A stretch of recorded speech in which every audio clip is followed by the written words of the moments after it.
I was thinking of going with, is that called the title, Somebody Get Me Out of This Cage? I thought that kind of worked as a line from the song. It's as the name of the episode, or What, this episode? yeah. I thought we were doing Trespass. No, we're doing in the Cage medley. Oh! Well, me and Virgil, we beat the desert, we're riding fast and riding hard. We hit the city, the past behind us. We raced some hell, had some fun, washing dishes, making coffee. Me and Virgil would chop some wood. We stopped by swinging just to listen to a quiet Oh yeah, maybe you should cut in. Update the intro a bit. Maybe. Yes, yeah, I might do that. Or cut into that and then switch to that all of a sudden. Yes. Hello, everyone. Welcome to Me and Virgil, a Genesis Brothers podcast. Episode 7. Somebody get me out of this cage. I am Virgil, aka Alex Telander, and with me is my brother, better known as... What is your name, actually? Me. It's hard to remember, I know. Hi, everyone. Yeah. Dan Telander here, aka me. I always think of me, you see, that's why I get confused. Yes, of course you do. So today, we're talking all about the In the Cage medley, the evolution of this incredible song that grew to become, I don't know, what was it at first? A 9-minute medley, then a 10-minute, then a 12. Well, I mean... I should have checked the time for the Invisible Touch Tour one, how long that went. Actually, well, I mean, as we all know, it started off as just one track. A solo track. Yep. Just Little Baby by itself. Little did they know how long it was going to stay in their set for. I mean, apart from the Weekend Dance Tour. Oh, and the Colonial Stations Tour. And the But don't spoil anything yet. We've got to build the suspense here. We've got a track. Everyone's thinking, what are you downs, talking about? Bumpy ride that is the In the Cage medley. Yes. Well, I mean, Anyway, it's a difficult question. Cheers. Show off your mug, Dan. Oh yeah. It's a strange mug with a strange logo, and I have no idea what it's all about. But and this T-shirt, I don't know what's got from. So, no. What's this an egg? Sissenegg is Oh, it's going backwards. Yeah. That's right. I've got to flip this around. Yes, and in case you're wondering, people, first reunion tour, second reunion tour. So. That's where you got it. Also, you know why that's a problem, Dan? It's because you're left-handed. If you were holding it with your right hand, we'd be able to read it fine. Yes, totally. It's just another, thing us left-handers have to deal with in this world. The constant prejudice of being left-handed. In my world, it's just another day in paradise. Yeah, President Obama, that guy, what do they call him? Phil Collins? Yeah, just a few good left-handed people we know. So, In the Cage. Yeah. What was your intro to In the Cage? For me, I first came across it on the Mama Tour video. I remember hearing that videotape, watching it many, many times. And I remember seeing it that first time and again, I think this was definitely, it was before I'd even discovered or listened to Lamb. You might have listened to Lamb already, but I hadn't and stuff. So I was like, what is this? And then I watched Tony proceed to dance on the keys like some wizard. Make those incredible sounds, and my head exploded, basically. How about you? Honestly, I'm trying to remember if it was either from the Mama Tour video, which we rented and watched to death as well. I think to the point where we actually destroyed the tape, which was, even it was a rental from a video store. Probably. At a supermarket, but I think it was I'm our trying to video. remember where we bought it. I don't know if we bought it in the record shop in Spain or if we got it in Gibraltar, but we bought it somewhere. We eventually bought it, to yeah. death. Yeah. I can't remember if I heard it that first time. Probably was, because most likely we discovered it together at the same time, or it was from Three Sides Live. But sadly, I get the feeling it probably was the Mama Tour video, and then eventually we got the Three Sides Live album, which was something else, and which of course is another episode. Speaking of which, I don't know if this image is from In the Cage, but I like to think it is. Could be. Yeah. Yeah. They could be right before Phil is saying outside the cage. Yeah, or leading into Afterglow or something. Yeah. Oh, actually, you know what? That's probably Afterglow. Yeah. I realized before I had my little intro talking about the Mama Tour video, I had this thing on here saying Genesis facts, and I didn't know what the hell it was, so that's why I skipped it. But I just remembered what it was. I was realizing with early members of Genesis that we've had 2 Tonys in the band, which I didn't realize. In Tony Phillips and Tony Banks. Oh, right. Okay. Well, hit me the other day. I was like, well, that's kind of cool. Obviously, he never went by Tony. He never has. No, but no. Yeah. Well, I'd love to have been there for any times whenever both the keyboard player and the manager were called saying, Tony! And they both were like, what? And I wonder... Well, not to mention there was the various managers with Tony Stratton Smith as True. well as Tony Smith. Oh, my God. Oh, yeah, that's true. God. They love the Tonys in there and Tony. Well, actually, to be honest, though, if you don't remember that you had Anthony Phillips, but then, of course, you did originally have Anthony George Banks as well. But he probably never did go by the name of Anthony at the beginning of the band. Such like with John Deacon from Queen, where they called him Deacon John. Except when Phil wants to embarrass him on stage. That's the only time. Yes. And did you know that Mr. Anthony George Banks, he needs somebody to love? Or where Peter wanted to have sophisticated Phil by calling him Mr. Philip Collins, somebody. I also have a note with Phil and Peter here, but I don't know what it means, so I can't tell you what that is supposed to be. So that's about. fine. Let's move on then. So, in the cage, what were we going to say? Well, I just wanted to point out that obviously we do have visual viewers here, but obviously we've just got people who are just sole listeners here. And I'm realizing from our previous episodes that we As I nod, I mean, let me say yes when Yes. I do that instead of just nodding. Like they can hear me nod. Yeah, we've like displayed a few visual things, but obviously to our listeners, they're going like, well, what are you talking about? So before, just to say, I've got a Genesis t-shirt here from the Turn It On Again tour, and I've also got the Genesis mug, which is just the Weekend Dance logo. Oh, sorry, the reunion logo with the various, it's the Weekend Dance font, but in different colors, and that was from the former reunion tour. And what Virgil, Alex has just pointed out with the little open sleeve thing there is, yes, the 3 Size Live open sleeve cover, inlay cover there, and it does appear to the vinyl edition. The vinyl edition. It does look like it's after. It does look like it's Afterglow because you got the silhouette stage there, and then there's a big red light in the background. So I'm pretty sure that's Afterglow. So I hope that clears that up for everyone. So sorry, continue. The recommended way I would just say to do it is listen to the audio version and then watch the YouTube version, and then you get to enjoy it twice as much and know what's coming and look forward to all the cool visuals with it. That's also true. Mm-hmm. Yes. All right. So in the cage, it all began with one little song track. Is it 5? I think it's track 5. Yep. On the Lamb, side 1. Mm-hmm. Mm-hmm. That I mean, it's a great song in its own right, and definitely feels like an important part of the tapestry that is the Lamb, of telling this weird story that no one fully knows. But it definitely feels like, oh, it's part of this. It's not really something you can pull out and make it its own special thing. Kind of like the way Carpet Crawlers became this epic, meaning for the band and things like that or whatever. And yet they did it anyway. I do have it noted here that the last time it was performed for the Lamb tour was May 22nd. What kind of interesting day. 1975. 4 years later, on that very same day, I would be born. Very true. But yes, at Besançon, which was where Peter said, I'm done. And that was the end of the Lamb tour. Unbeknownst to them that was actually their last night, even though they were expecting to do one more night. But then they said, oh, sorry, this is the last night because lack of ticket sales. Yep.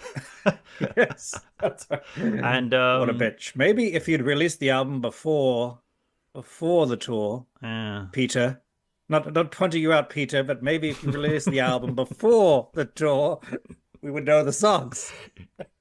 Well, I mean, this was in Europe though, and it was released in Europe before they. Oh, hang on a minute. No, they went into America first. That's right. Yeah, and America hadn't heard it yet. Here's But a I think by the giant but I think by double the, concept album that you've never heard in your life. no, but I think by the time they came to Europe, though, it was out already. A little more known. It had been out for a while, yeah. But I do recall when I was moving my way from Germany down to Spain, and we were driving through France. That's when I made that little TikTok thing, because I was like, "Oh my God, it's the sign for Bissessons! I must take a It's picture." the holy ground. This is where it all ended. I was going to say happened, Yeah, but there actually should it be was a where it all memorial ended. there somewhere. Little tombstone, right? Here lies Genesis plus With PG. a cross and a lamb on top of it. Yeah. Or, Behind a cage. or the what's it? The guy from Supper's Ready holding the Or the man walking across the field with a cross and 6 people behind him all the way. So then I checked into it, and it was not performed again. They didn't pull it out again until March 28th, 1978, in Binghamton, New York, with a new singer giving it a shot in the name of Phil Collins. Philip Collins. So they waited a bit, Yes. a few tours, before they decided, let's do this one again. Yeah. Maybe Tony was like, okay, my fingers are ready. I'm I'm ready to take it on. I would love to. I'm surprised they've not really released this, but then they'll just be like, why bother? Why there's been no indication whatsoever of the birth of their thoughts for their set lists. Which songs should be played on this tour? Kind of thing. You got the obvious ones, obviously, but like In the Cage, what made them think, hey, let's pull out In the Cage again? Or, whether they were jamming it or something like that, because obviously we know fully well, at least most of us should do, that the reason they thought, hey, this is let's try this one and it's sounding really, really good, was because Chester Thompson, which we mentioned on the BBC episode, the previous episode, that Chester Thompson just gave the song a whole new lease of life. He gave it a more kind of that American funk behind it, whereas Phil was giving a more unique kind of Lamb vibe underneath it instead. And they just thought it sounded, I guess in the best way possible, better to reintroduce again live. Plus to not forget, you also had Daryl, the new boy in the band, who was able to also give it some new lease of life with some amazing guitar playing. I mean, maybe I think, even though we can't talk to them about it, that kind of does explain, I think, really, when you look at it. Yeah. And when they performed it. I mean, in 78 with Daryl then and with Chester.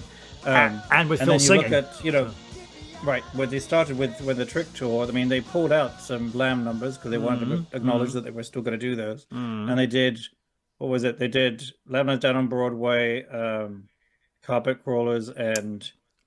and Broadway, what's it not called? A Fly in the Windshield, and then Fly Carpet on the Crawlers. Windshield. Yeah, it was like a little. I mean, it was like a Carpet little Crawlers, joint medley they did of a few, of two of them, I think it was, wasn't it, and stuff. Yeah, Lamb so Stew. I mean, they it was called kind of like, Lamb stew. yeah, that's right. And they were acknowledging we're going to do Lamb stuff, but yeah, and then I guess later on in the Cage, they decided to give. Maybe it was let's do some more stuff from it. I mean, really, if you look at the Lamb as a whole, like if you have to pull out another song. In the Cage kind of makes sense. It's true. Yeah, I mean, Wind and Wuthering Tour, they did have a little taster of the waiting room, just a little glimpse of it before you realizing, oh, actually they're going into What Gorilla. But it was a little teaser of it, and I thought it was very, very smart. Yeah, that's right. Very, very smart. There. You're like, wait, is it? Oh, interesting. Okay. Yeah. Yeah. Oh, but not forgetting they did encore with it on the Trick Tour as well. So True. So that finished the definitely entire show with as that, an ending which- number. There you go. So there's one. So I guess but then if you're going to pull out another song, you're not going to do Broadway melody as much because it's just here's a ton of lyrics thrown at your face. Hey, Daryl, Chester, you guys are sounding fantastic. Let's do In the Rapids on this tour. Yes, or supernatural I think that makes a lot of anesthetist. sense. Even though we can't ask them that. I think with the two new guys out of the band, they're like, we can kick it up a notch. We can bring something new to this song and do something different with it, and show off Tony again and show him as the keyboard god that everyone knows he is. Well, it's funny to go back to listen to that track again after so many years and hearing the ending, but we'll come to that shortly. Yeah. What from the album version? You mean, or what? No, the live version on and then there were 3 tour. But that's that's a topic that should be introduced later on. Ignore me. I'll probably cut that out. Well, because then we go away. Then we move on to when there is the first iteration of In the Cage Medley, which is March 17th, 1980. I looked all these up on Setlist, Setlist FM. Very nice. So it was March 17th, 1980 in Paynton. Where they had the first PA, yeah. Where Paynton? Where's that? UK? Paigton. Oh, Yeah. okay. Somewhere UK. Oh, that's right. Where they did the That's loads of UK shows. That's right. Yeah. Just like we talked about the last episode, the million UK shows they did. Yeah, exactly. That's why you're saying Paynton, because they did all these weird little towns. Whereas all the theater, that's right, because they were just playing theater performances, weren't they? They were just doing really low key shows to say, okay, sorry UK that we didn't get to see you, a lot of you on the Mirrors tour, only just visiting one place, Nebworth, for a festival date, not even our own show. So we're gonna make it up to you. Don't worry. Yeah, that's right. And we're going to make it up to you by pulling out this little song that you enjoy, In the Cage Medley. But we're going to do something more with it. We're going to stick on Colony of Slippermen, The Raven, with some more Tony wowism, and then join it wonderfully with Afterglow, which would open a whole new chapter of always hearing Afterglow joined within the cage. Yeah, actually, I wanted to say... Yeah. Oh, okay. Actually, you know what? I'll save it for later. Don't worry. The transition into Afterglow, how that kind of threw me off with my drinking my coffee. I was waiting for you to talk. I mean, it's almost hard to knowing all the versions of In the Cage that come later and be like, is that it? But it's still like, for what they did with it, it's just wonderful, like teaser of what could be and what was going to come, and playing around with these medley things that just they're always so exciting and interesting.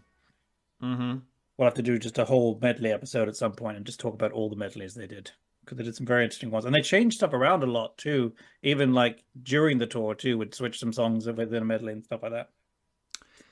Oh right, yeah. So then other medleys, you mean? Yeah. True. Yeah. So then we have what I call the second cage, the second iteration of In the Cage, which began on September the 25th, 1981 in Barcelona. Or if you prefer, Barcelona. Where we have In the Cage.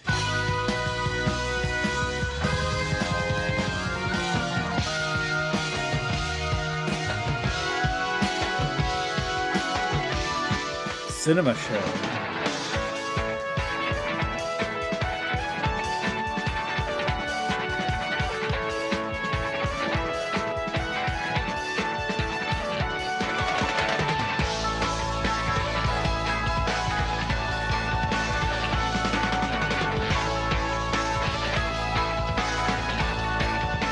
Riding the Spree.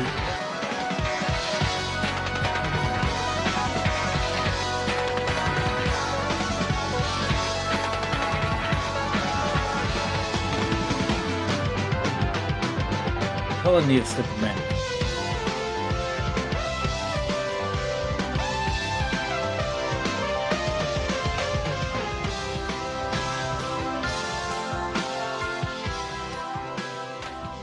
And then Afterglow. A new expanded iteration, which is the more classic, I guess you would say, of the In the Cage medley, the one that became the most played. Yeah. That's your definitive version? One of the ultimate versions, in my opinion. So yeah, the 3-size live version. So in your estimation, this is the creme de la creme version of the In the Cage medley? This is the one you like so much? It's certainly the version I'm most familiar with, yes. Particularly because of the 3-size live record, which I also played. We'll leave it at that, because I think I have it later on. What's your favorite version? So we'll talk more about it then. So you're saying the first performance of that was September 25th? Yes, 1981. Yes. Oh, so a little family relationship. According to Setlist Little FM. family relationship there. Then that was then the birthday of our late grandmother. Yes, September 25th. So 1981. Yes, to our nana. Clink. Cheers. So she celebrated. So she must have a great day there. She would have celebrated. Yes, Genesis of a new medley. Because we know she was a massive fan. Later on, she knew how much we would love them. Yeah. It was only done in this version for a few shows I've got down here, and then they changed it a bit. They did? Yeah. Well, it says they had starting October 1st. It had a lower. I don't know if the key was changed, but it had a lower sound. Put it that way. It sounded a little different. Okay. Yeah. Again, the beauty of YouTube and every damn bootleg being on there, and you can Google. And I've actually got, and it'll be in the show notes. I have all the links for all these too, so I will put them all in the show notes, so you can literally go listen to them and be like, oh yeah, how interesting, Okay. how insane. All right. That we have all these little details from the 80s. Yeah. So you're saying like certain songs were exchanged? No, I think the songs were all the same. Oh, but okay. it was it just sounded lower. Yeah. Oh, all right. Maybe it was too much for Phil or something. I don't know. Okay. This is the non-musician talking to the musician and saying, I think it's that. I was gonna say it could also just been the quality of the recording. You know, that maybe the tapes were a little bit low quality. They changed it to the key of G. Right. For about really? 3 minutes, and then switched back to E. Yeah. Okay. Back to the I think seven. it was a nod to Rachmaninoff, actually. Yes, back at the 7/8 time signature. So No comment. all right. Okay, so then we move on to the third Cage. The third iteration of the Cage. We go to November 7th, 1983, Mama Tour, in a little town called Normal in Illinois. Normal. But it was anything but normal, because there we had in the Cage. In the Cage.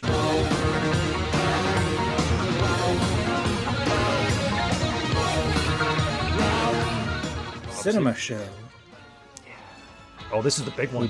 Yeah.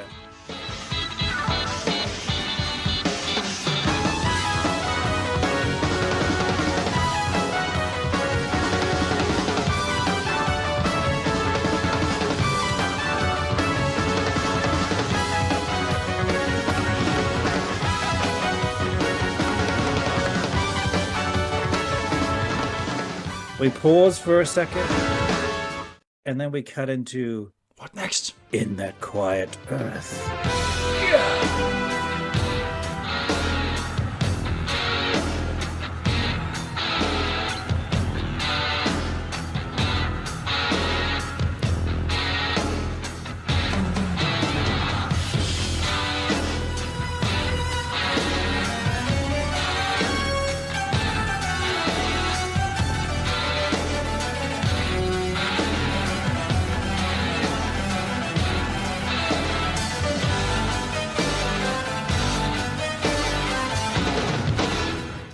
And then Colony of Slipperman and Afterglow.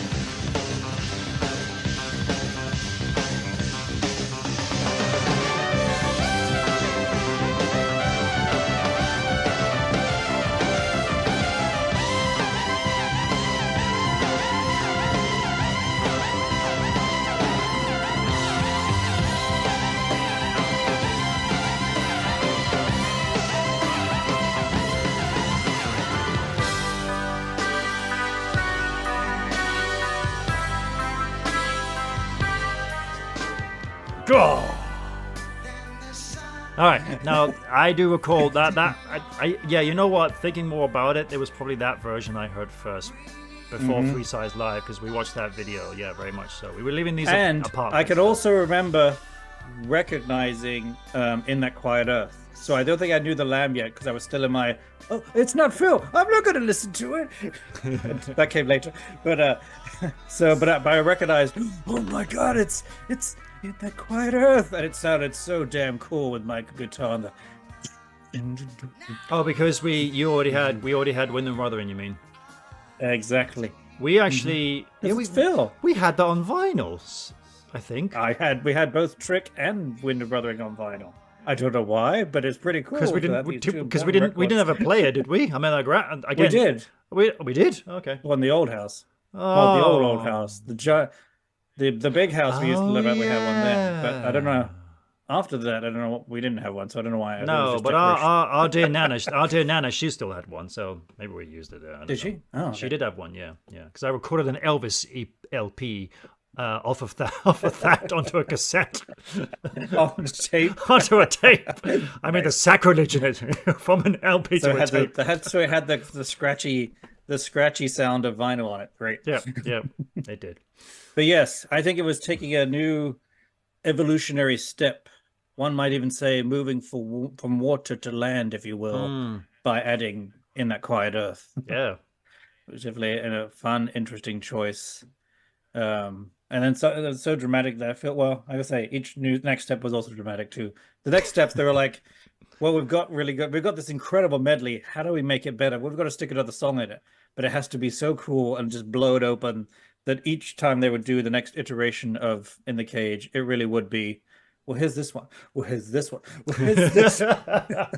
So let's move on to the fourth Cage on the Invisible Touch tour here, where September 18th, 1986, in the Motor City of Detroit, Michigan, where we have In the Cage. Give me all of this cake.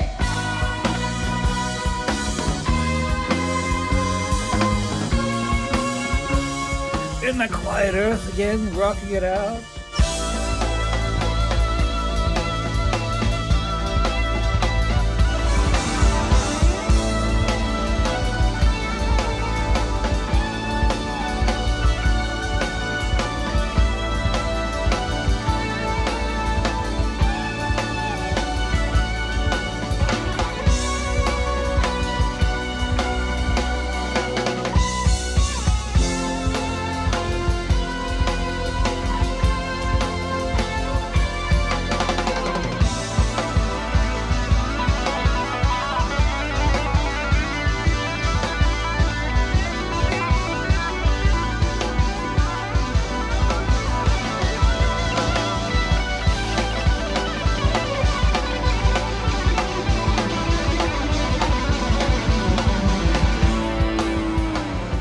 And then how we gonna end it? Are we gonna go into some afterglow? No, let's just end it with some Apocalypse 9/8 and finish up Supper's Ready.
But And, again, it probably goes back to the 2 months of rehearsing and stuff and getting everything locked down till it was, in their blood that they can do things like that and be like, yeah, it's fine. Exactly. I love. There's still a recording of. Actually, I thought it was Detroit, but it must have been somewhere else in the States. Then some people are filming it from the upper tier somewhere up there, and then they go into. Oh, I think it's New York. I think it's the New York. Oh, New one York. of the Yeah. New Oh, York yeah. ones, Yeah. And Madison, probably Square Garden. Yeah. And It's, the two it's guys. very grainy, bad footage, but it's footage. It's like listening to the Beatles. Honestly, the crowd are screaming like crazy every note Phil sings or whatever. And then even within the cage, you got like kids who probably like no older than maybe in their late teens, 20s, and they're screaming when they heard "In the Cage." And it's like, all right, hats off Yep. to you guys. But then again, thinking about it, of course, they were 10. They were probably like 10 around the time when The Lamb came out. So, of course, I'm getting my numbers mixed up here. But anyway, so they should know about it. We'll see. But anyway, but then when they go into Apocalypse, then you got the two guys filming it. They're like, "Supper's ready! Yeah!" I keep going back to that. I keep going back to that because I love that hearing that, because I'm like, that's how I feel exactly. That's how I would do it. I would just like die, baby, lose it.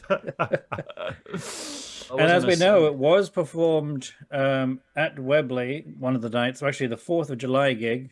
So there is video out there somewhere, probably. We just haven't seen it, or they haven't released it at all. Yes. Mike's got it in a box somewhere, or someone's got it in a box somewhere, and they need to give it to the world. But anyway, the 4th of July in Wembley was the last time. This is an important thing to note. Supper's Ready was ever performed in. Well, I guess technically there's Lovers Leap. No, Lovers Leap with the wasn't that done with the Calling All Stations at all? Oh, yeah. Was it? Technically speaking, yes, it was. Yeah. Walking across city, I turn down in Virgil, sitting beside you, I look into your eyes as the sound of motor cars fades in the nighttime. I swear I saw your face change. Didn't seem quite right, and it's hey babe, with your guardian eyes so blue.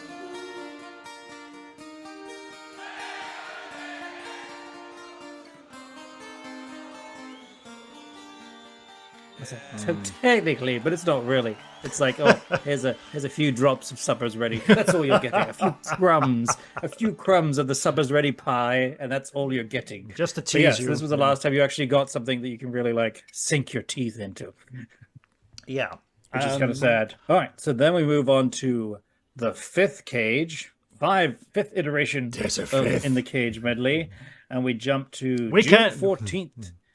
What? No, not Weekend Dance. We can't dance to all. No. We can't No. dance to the In the Cage medley on the tour. Sorry. No, and I wondered, I would love to have known what the reaction would have been for that. The people were there in the audience watching, like, where's the Cage medley? Where's the Cage medley? Where's the Cage medley? And it doesn't come, you know? I mean, I don't know if there is any. There might be some interviews stuff somewhere where they literally said, "We've played it every bloody tour. We're taking a break." You know what? I think they probably warned the audience saying, we're not going to do it this year. We're not going to do it this tour. Probably. Well, and it's also like, so instead, here's this little extra song to fill that gap called Old Medley. Yes. A 19-minute bonanza. Well, I was there when they made the press conference. Not there in the flesh, but I watched it live when they did the press conference. You were there? With the press conference for the. Why did you ask them about the set lists? Well, I probably could have snuck in because it did take place at a hotel somewhere in London in South Kensington, and I was living in London at the time. I could have snuck in, whatever. But they did announce I don't think they would have let you in. No, probably not. Hence the term snuck. But Especially when you go, but I'm Phil's #1 fan. Let me in. look at my T-shirt. Oh, I didn't have this T-shirt yet, of course. But I put it on the show. I'm from the future. I've got a mug and everything.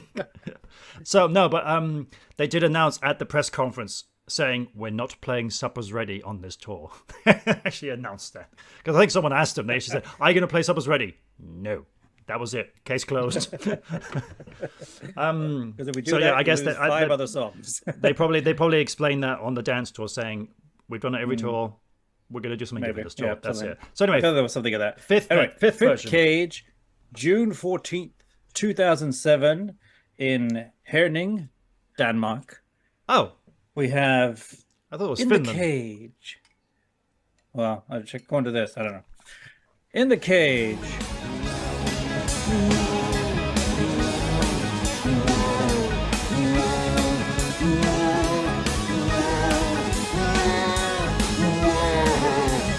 Oh, somebody get me out of this cage.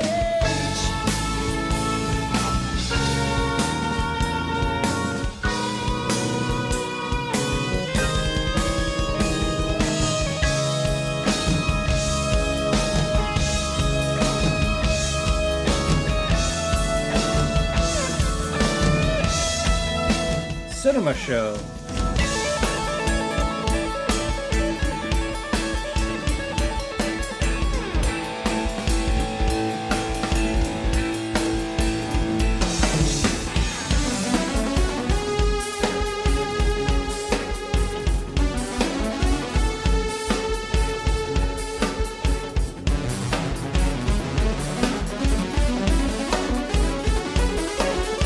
So what are we gonna do now? We've got to try and lift it up another level in some different way. Really blow their minds. In the rapids? Let's slot in a little ditty called Duke's Travels. What?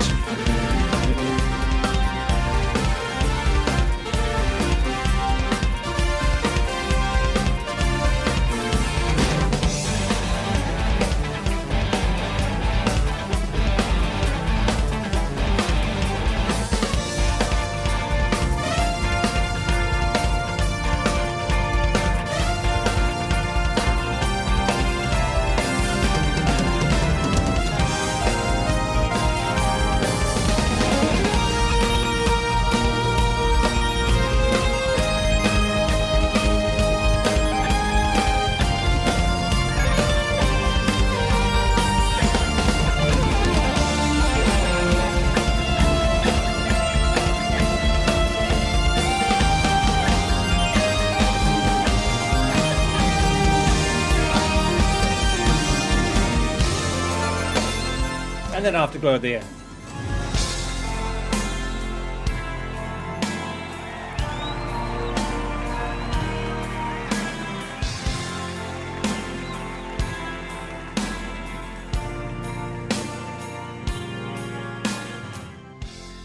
Amazing.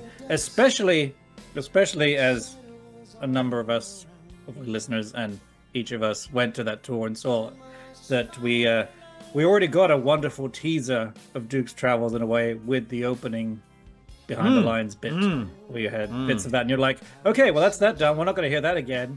And then, well, actually you are in the Cage Medley.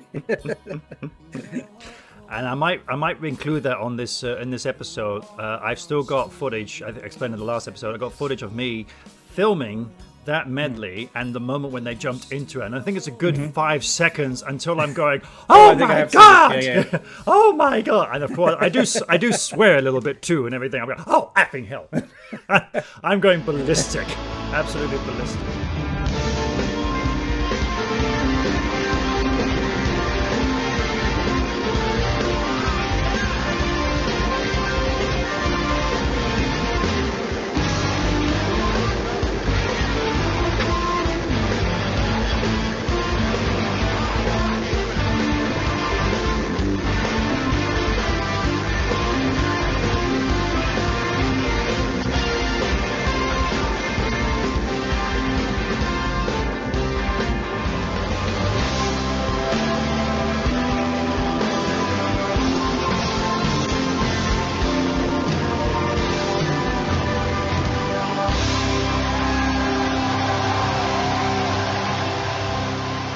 You're that guy now from the guy from the Invisible Touch. Yes. I should put that on YouTube. That's right. Yes, I am that guy. It's a piece of history. That's true. Yeah, that was remarkable. So then, technically, that is it for In the Cage, and I have another. I guess you could call it a sort of an evolution. What I call the Broken Cage, in that. They did a medley for their final farewell, goodbye, this is the end tour. But they didn't do In the Cage. They did Beginning of Fading Lights. Oh, yeah. Like a story that we wish was never a dream.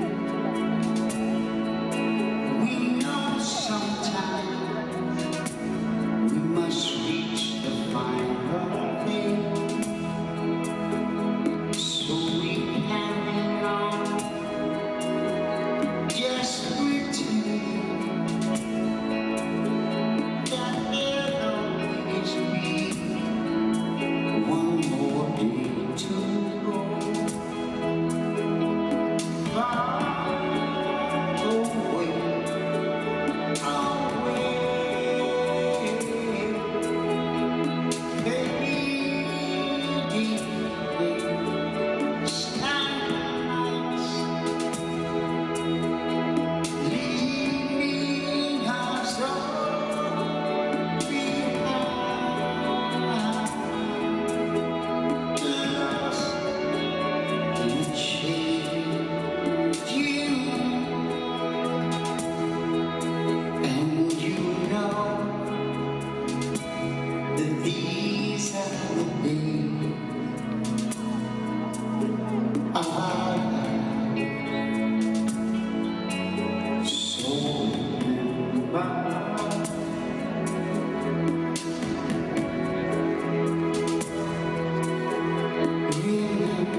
somewhere there's footage of them doing all the fading lights, and it's got to be amazing.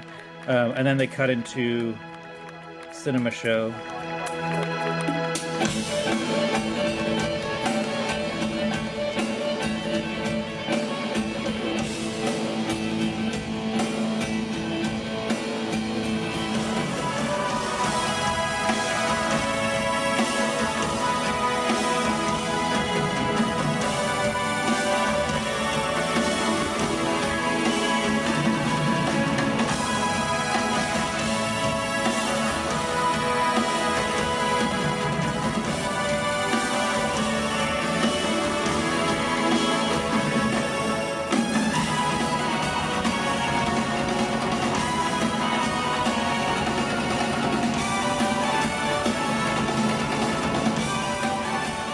There's a technical little snippet of In That Quiet Earth in there for a little second, and then into Afterglow. There is? Yeah, if you listen to it, there's actually... I think it's just a few notes or something. It's just a little bit of guitar.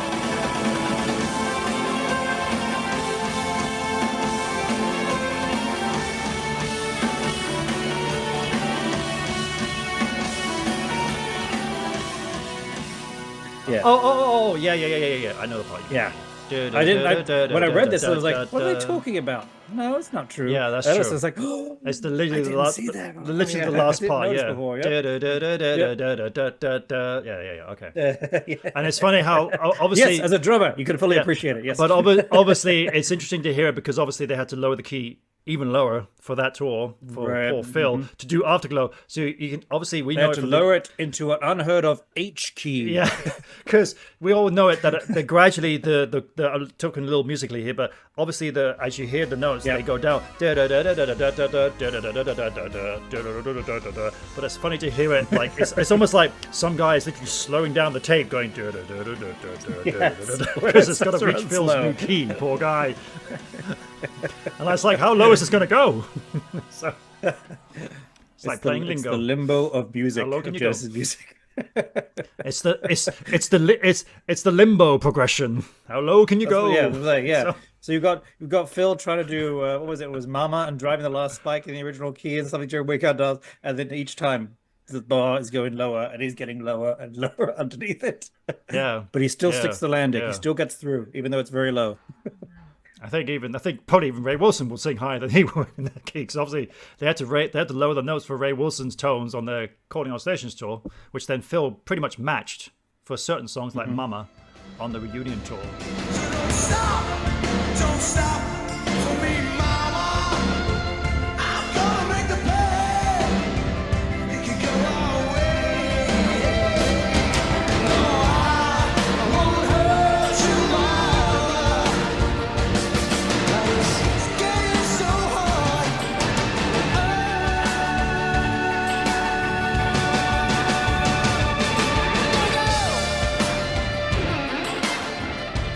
Oh, so now Phil's doing it the same as Ray Wilson's key. Yeah. But then, of course, on the, what's it called? Last Domino tour, the key's even lower. But in my opinion, it's a really cool version still. So anyway. Yeah. Different topic. So yeah, well, that's true. But that's... I didn't actually think about that. all from the beginning. Yeah, I didn't actually think about that. That's true. That kind of the In the Cage medley does exist on the Last Domino tour because they play those sections there too. I mean, if you permit, I would call it a bastardized version. I mean, again, it's like playing Lover's Leap, and then that's it. Yeah, you're like, what? I'm intrigued to know, like, what the conversation behind that was. Like, should we do the In the Cage medley? And I'm Phil's probably thinking, like, well, it'd be great to show off Nick, but no way am I going to sing in the bloody Cage. For sure, I'm not going to handle that on this tour. But still, a nice choice with fading lights. Even though they sacrilegiously don't play the medley. The solo section. But probably because that's because we know it's one of my top Genesis songs, so I feel very cheated with that, and I will keep complaining about that until I see the footage that I know exists somewhere of it. One day. Yes. So let's go on to favorite, least favorite version. Should we start with least favorite or favorite? What do you want to do? Let's do the least favorite then, yes. I know mine. You go first. Okay. Mine, well, I guess we're discounting the Mirrors tour because there isn't a medley there. So, yeah, I guess my yes, no, that's it. That's my What version. a crap medley! It was one song. What kind of medley is this? Oh, actually, just jump back to that quickly. It was funny now to listen to all, because I think that was probably the last version of In the Cage, if you call it that. Of that was listening to it on the Mirrors, because I'm like, oh, how are they going to end this? How are they going to end the song? And they actually do end it the same way as they do the entire time, going into the cinema show, going da da da, and then just da da da. At least it was the framework was already there to make it into a medley. It's like there's a hook, and it just needs something else, another song to hook it onto. Well, it's interesting that they do that with, when you're listening back to the behind the scenes footage on the Turn It On Again tour. When you got the DVD version, and they show little like clips of each song, and there's like little behind the scenes footage of them talking about it, and they're listening to the In the Cage medley, and they're listening to it in like a little control room in a studio somewhere, and it's that chord progression, that moment, and they listen to it, but they haven't finalized yet the chord that takes them out of the new key of In the Cage, because they obviously had to lower it for the Turn It On Again tour for Phil's voice, and there's one chord. And you do listen to it, and Phil he just stands up and he's like, "Is that chord right?" You know. Is that chord right? And they said like, "Oh, well, just because we had to create a new chord just to transition their way out of it." And the way Phil reacts, he just goes like, So we just stuck it in there. Yeah, and Phil's just going, Because Cage is down. "Okay." Not impressed, because they're professionals and they spot when something's wrong. Yeah, when you got the pop man saying, "Is that chord right?" Yeah. Which we can find something else. That's fine. Yeah. Look, it's very jazzy. It's also Yeah, it's too jazzy. it's too jazzy. Okay. There's a lot of notes in there that I'm not ready for. So is this all some big ruse you're procrastinating because you don't want to admit your least favorite version? No, my least favorite version. I mean, I say least favorite version. Not like I hate it. I still love it. So So out of the 5 versions, then in number 5 position for me then would be the Duke tour, just because of how short it is. It's not really a medley. It's not really a medley in my opinion. It's just the Slipper Men solo is just a little transition between Cage and It's a Afterglow. slipping stone of what it would become because they were figuring it out. Yeah. Yeah, it lasts like what, minute 15 Phil seconds. Phil got into his Slipperman suit, and he's like, actually, there's a lot of room in here. I can put more stuff in here. Yeah. For me, it's going to be kind of cheating, but I'm going for what I call the broken Mirrors tour. cage. No, the broken right. cage, because even though it didn't have, not so much that it didn't have In the Cage, but honestly, because that transition from Fading Lights to Cinema Show, it's wrong. It just doesn't feel right. Even if it is the right keys and stuff like that, it makes me stop every time, and I just don't like it. And I don't think I've ever had a moment else in Genesis music where I've ever felt that way, where it's like, this doesn't feel right. This doesn't sound right. I don't like it. In every version of all those In the Cage, leading into the next song, transitions, whatever. I mean, this is what Genesis was so good at, with transitions. And that one, I think because they were going to do the full version of Fading Lights, and it was going to work better that way, and somehow doing it this way, it feels wrong to me every time. And that's why I feel this is, I mean, even though it technically isn't a version of In the Cage, I really don't like it. Yeah, I mean, think about it. Obviously, those who are in the audience, those who knew Genesis really well, and especially Mike's guitar setup, it's like, why is Mike playing a double neck on Fading Lights? Are we going to be transitioning to something old and oldie after this? Because it's like, really? Spoiler alert. Is he going to play the bass doing the solo or something? What is that? But yeah, no, I suppose that's a very fair opinion. Yeah, and I agree that the transition, it's almost like literally someone's just edited going and snip. Cinema show Exactly. medley. And I feel like that has never happened in Genesis music, and I don't know what the circumstances were for that or whatever, but I think the problem is because it is literally just, you've gone literally from one song to the other without any transition whatsoever. There's no change, there's no chord difference or anything like that. It's literally like someone's just literally pressed a button from a screen to join to another screen, and boom, it's there. So yeah, because even if you think about it, with on from Turn It On Again tour, when they were doing Further Fifth, Phil at least had a drum intro thing that he did to set it up into the solo, and stuff. So it worked that way. So there's opportunities to do stuff, and they just didn't do it. It feels like. Yeah, Yeah, and again, A somber note, yeah. I'm stepping a little bit on their choice of set list here because before I mean I kind of spontaneously went to see the show. I hadn't planned on it on the Last Domino tour because again ticket prices were quite crazy even for a Genesis fan.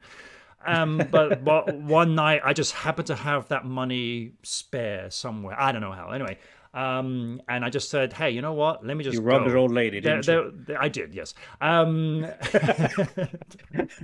It was the old lady from Ripples. So, but I just said, I said, "Come on, just look in the mirror. You can be young again. It's fine." Look in the mirror. Yeah. You're not that old. Okay, you're actually young. Anyway, so I just went. Payment and up front. by the time I actually went to the show, I already did know the set list because I had researched this so much because I wanted to see because as far as I knew, I wasn't going to go and see the show. I was going to go see them on that tour because I was like, okay, so they're opening with the same songs as they did on the Turn It On Again tour. They're closing the shows with the same songs they did on the Turn It On Again tour. They're still playing all the same pop stuff. They didn't even do any drum duet or Los Endos or anything like that. And they're doing the same. They do Cinema Show and Afterglow, which they did on the previous tour and all that stuff. And Afterglow is always a epic thing. It was just kind of like, okay, do anything special on this tour, considering they've got young, fresh, literal blood in the band here.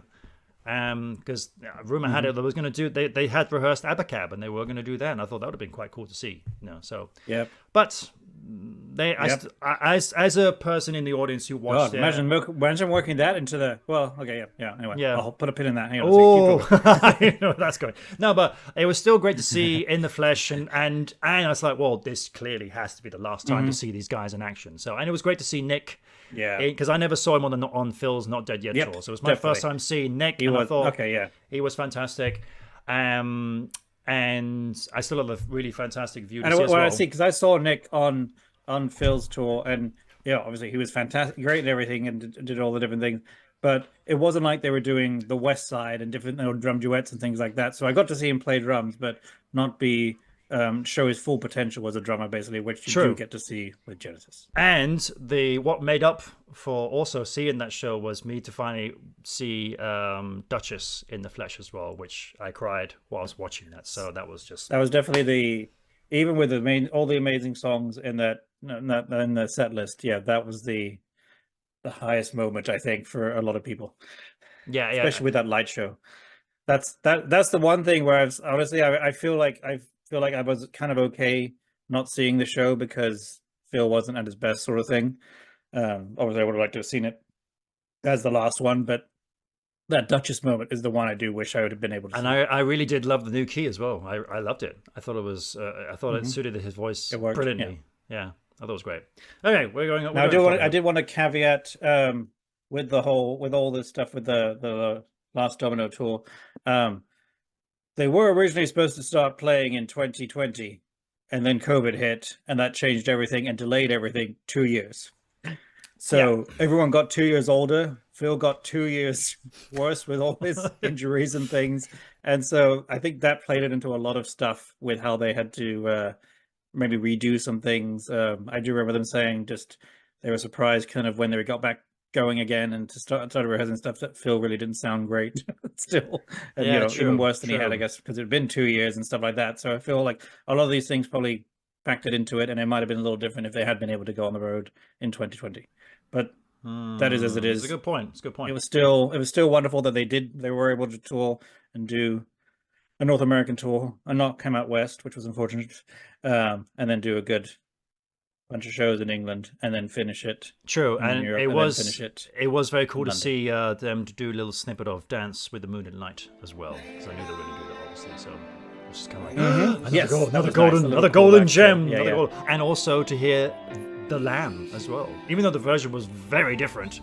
But I was like, I'm singing again the something totally new and Lamb. Different, and change it that way with their little unplugged set. Yep. Yeah. So and then obviously things like Fading Lights as well, which is great because that was very touching because that was like, right, these lyrics could not be more appropriate right now at all. So which is probably why they said, well, if we're going to do anything on Fading Lights due to time limits, let's at least do the verses because that's how pointed. Let's do that. because he sings it well, and it sounds really nice, and it's really important words. Yeah, but I was going to say, yeah, that little moment there, I had a similar one with Turn On Again tour when Phil does I Know What I Like, and he does the billy boop boop boop boom boom billy boop, and it was just like, oh yeah, it's the callback from how it was, same thing with a Dancing with the Moonlit Light, like, oh, it's a great little callback that makes everyone happy. So I'm thinking about it, I'm almost wondering if it's also related to I realized that was a different thing, wasn't it? When Peter Gabriel was doing his thing with Sting, Yes. and they kept switching off. They were switching off different songs, and then there was one night. Actually, it was because of Brexit, I believe, that PG sung it, and you're like, I think it was Brexit. He's singing. Can you tell me where my country lies? Said the uniform to his true love's eyes. Lies with me, cried the Queen of Maybe. For her merchandise, he traded in his price.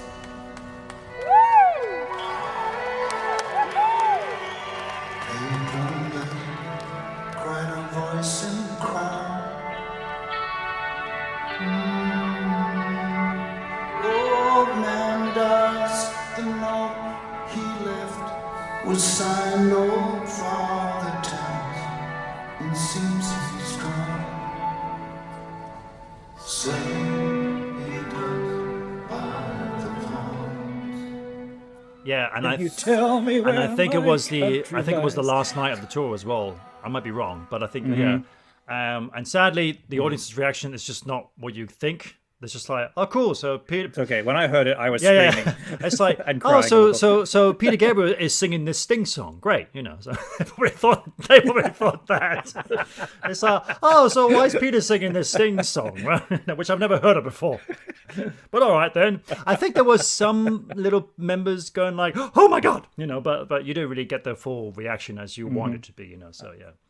But that was still, I actually sat my girls down, even though they didn't have a clue why the hell. And I was like, you have to watch this, girls. This is a pinnacle moment. Just watch this. This guy has not sung this song for like 30 years.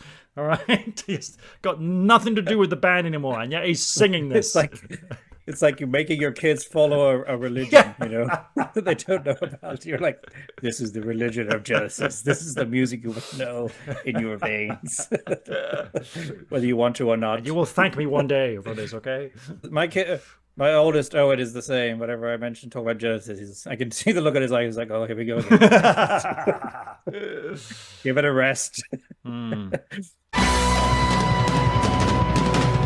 All right, so let's move on to what would you have liked to have heard in the medley if they could have added something else? Because they did a really good job, I think, of, especially as we were talking from 83 and then 86, 2007, just like ratcheting it up with a really cool song added in there. What else could they have added in there? I mean, it would have been interesting because it's because they just solely kept up until the Turn It On Again tour. They solely kept just 70s for the medley, right? They kept solely 70s like that, true. So it would have been interesting to perhaps, I don't know, like to hear something. I mean, obviously nothing from Duke really, because that's really irrelevant, But I don't know, like just glimpses of like just awesome musical moments, like with maybe Lurker would have been a nice snippet to throw in there. Because it's got this great keyboard moment, and it's almost like a nice, cool instrumental segue. Because if they're going to throw anything in there, it would obviously have to be something instrumental as well. I would say to add to that medley, so that Phil can just play on the drums. And like something within a song that you can pull out and stick in there. Yeah. And then if it was Lurker, for example, then Phil would have stayed on the drums, and then Chester would have been the one playing the cowbells, as Phil does, for example. Yeah. So things like that. Obviously, Brazilian wouldn't really work because they were doing on the touch tour, So, but right, I thought Brazilian for a moment was like, but the drums are the problem. Yeah. But then you mentioned earlier, which I thought would have been an interesting one, was Abacab. You could have pulled that instrumental section out and stuck that in there, I think, in a way, which would have been very cool. That would have been very cool. Hell, bring back Walkerilla. Who knows? Because It's quite a difference in. I mean, another thing, plus it's damn fast as well. And thinking about there is kind of like a generic tempo with that song. Yes, it fluctuates a little bit, but otherwise it's kind of along that way. Whereas you go Walkerilla, it's like you've given like a sort of a game character like a good power boost. And you're just going woo off. So I guess it wouldn't really work like that. So. Or maybe the instrumental section of Robbery, Assault, and Battery. Yeah. Really, Abacat really is kind of the ideal one in some way of just having a good chunk of music in the way you can, like on Quiet, or like a full heavy Genesis Rock Band version of the solo section of Madman Moon. Just going crazy here now. I'm thinking along the lines of like. I will do. This leads me into talking about, which I wasn't planning to do, but I would talk about it here. I'll link it in here. I can't put it up on YouTube because the music I use on there, they pull out the copyright stuff and then it gets destroyed. But I made this 2-hour medley once, which I've given to you before. Yes, you have. And it's in my mind, I have this like fantasy that on one show during 2070 in some nowhere town in the middle of America, instead of doing the regular set list, they just played this 2-hour medley, and I've pulled out basically all these like guitar solos and keyboard solos and all the big solos you know about, and joined it all together in one giant, massive medley that I will link in here. I think I can do it on Dropbox or something like that too to get it. But it has all these bits in there that we're talking about, like Lurker, like Robbery, Assault, and Battery, all these little keyboard solo moments that are great. That's all Mama, everything's all in there, which I was really happy with. And it's a really cool kind of like a dream fantasy medley that they did once. Except I was realizing, I think Phil's drum kit would have to have been about 45 drums all around. Tony would need about 20 keyboards, Yeah, Mike would need Mike would need whatever. Well, what was it? It's in the Land of Confusion video. He has 4, doesn't he? Oh yes, he does. He's got a 4-neck guitar. Yeah, quadruple neck. 12-string, 2 6-string, and a bass. Yeah. Well, I mean, people who are listening, we would love to hear like your thoughts. Like, what's choose your favorite in the Cage medley, least favorite. What's the number 1 for you? What's the number 5th for you? Give us your ideal in the Cage medley. What would you love to have? My goal, my goal as editing is so much fun for me. I would like to try and just create the ultimate in the Cage medley and just try and combine all the pieces that they have done, all of them together somehow. I have no idea. I just don't know how do you transition with Afterglow and stuff. I know. That's what I'm kind of wondering. There might be a way. I'm thinking with Apocalypse 9/8, after all the Tony wizardry bit, maybe there's somewhere in there you can transition into Afterglow instead of ending it as ready. As amazing as it is to end with Apocalypse, to me, Afterglow is just that ultimate stadium. It's not, even though it was never a concert closer. It just has this thing about it, because with the story about someone who's just lost everything. An anthemic, beautiful, uplifting, soaring thing with it. Especially with all how they do the lights always and stuff. Yeah, and I love. I mean, that's also in a way that's also an evolution of how Phil sings that. It feels like he reaches a crescendo with Mama, and then Invisible Touch in some ways of just like really belting it out and feeling passionate about it. We just realized we've never actually concluded what our favorite version of which in the Cage medley is. Did we? Oh, we did, didn't we? We didn't, because I was just about They're to. all our favorites. I was about to say, because I was about to say, and I said, and that's why this version is my favorite. When they hit me, we've not actually stated which one is our favorite yet. So I went first last time, so you go first. Which is your favorite? Okay, I will take the. I think it's the Invisible Touch, the 86 one, with In That Quiet Earth and Apocalypse. Even though I really love Afterglow. Maybe they can stick it somewhere else. But just that, I mean, I love In That Quiet Earth so much. It's such a cool damn riff that, is in some ways not very Genesis and in some ways totally Genesis. just with the guitar and everything, and just I mean, it's like almost a heavy metal riff in some ways. It's something Metallica would do. It is an awesome riff, yeah. I love it. Those who weren't familiar with it, listening to this and just going, "What the hell is this? What's going on?" Phil's just grooving along. And again, it's also during Invisible Touch show where it's like, "Oh look, Genesis, they're commercial, they're sold out with these 3-minute little singles and everything." Okay. Here's my beer. You hold this for a second. Let me play you something. Well, and I just, you know, I like I said, I love every single note these guys do, and even the new instruments, the new sounds they're experimenting with and everything. Hence, the Invisible Touch album, songs like Brazilian and things like this. I think it's a fantastic song, and Phil is playing Phil is playing on these toms, these Roland toms, these electric drum kit. But I love that he still throws the little bits of the electric drum kit in, even with In That Quiet Earth, with the little stops there. It's like and he actually it's wonderful. It's like drum.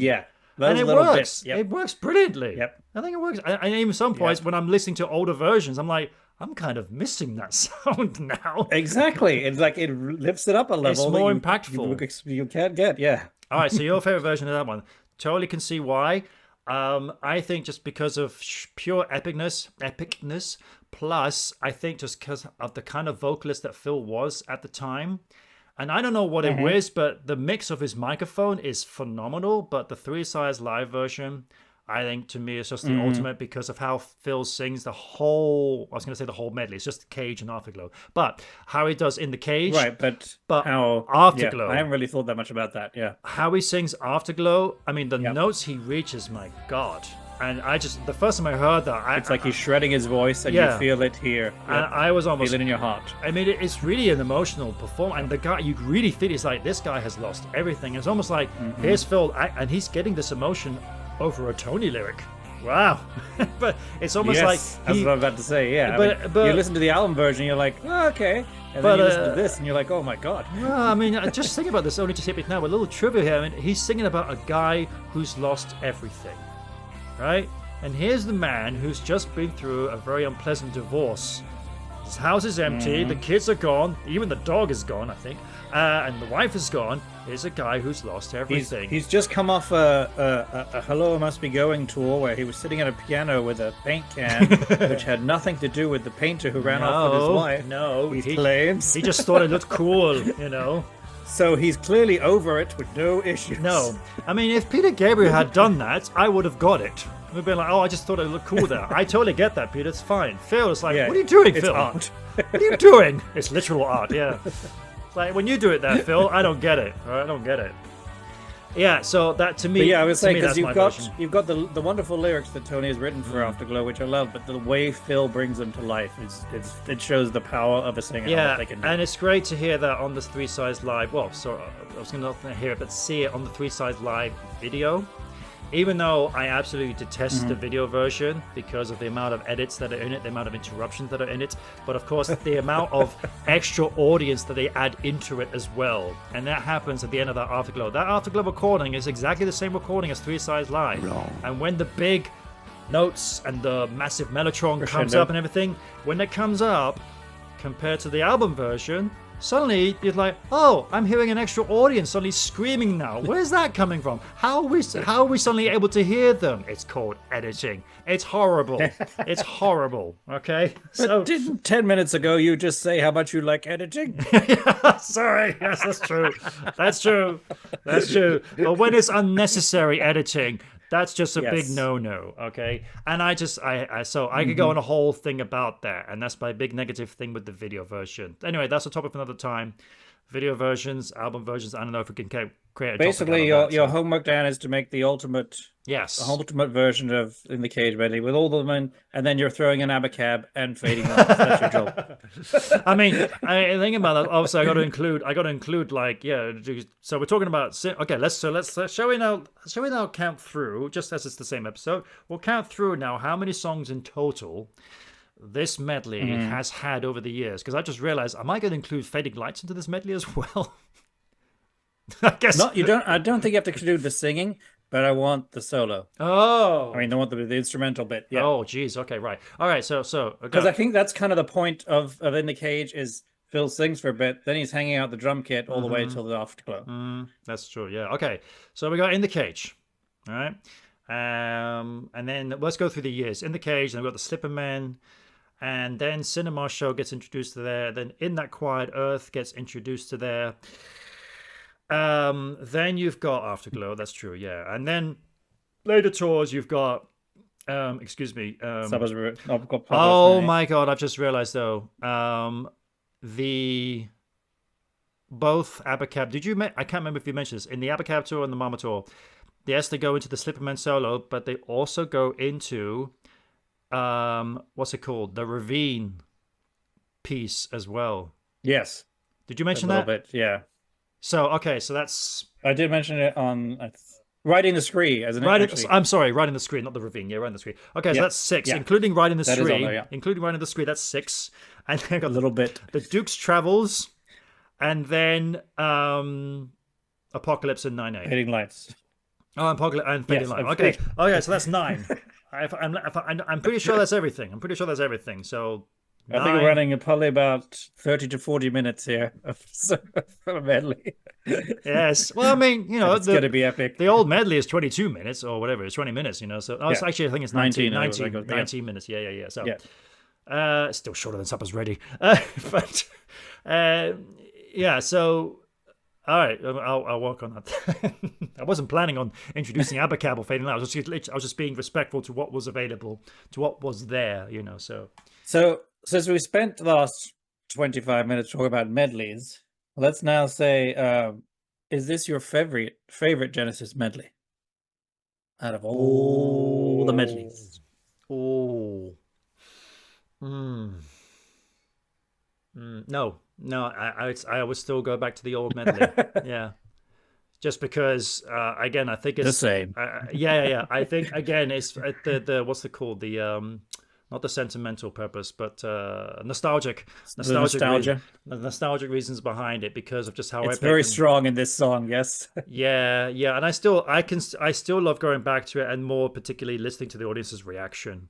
And I still because we were Genesis babies then, and we were imprinted with this for the beginning, Yeah, we were babies. We were virgins of the Genesis era as well. Ironically, listening to a band that was signed by Virgin Records, and I still to this day listen, and I try to listen to the audience's reaction, especially Dance Begins, and then I still and Chasma, right? I'm sorry. Oh, Chasma. Charisma, yes. Do you want to tell them or shall I? You have to. But I still, to this day, try and listen to the audience reacting when they're hearing Tony beginning the Lamb. And especially with the Nebworth performance, because you can hear how loud that audience is clapping along to Lamb. Because they're going, holy crap, Genesis is it's 1992, and Genesis are playing the Lamb. That's amazing. So, yeah.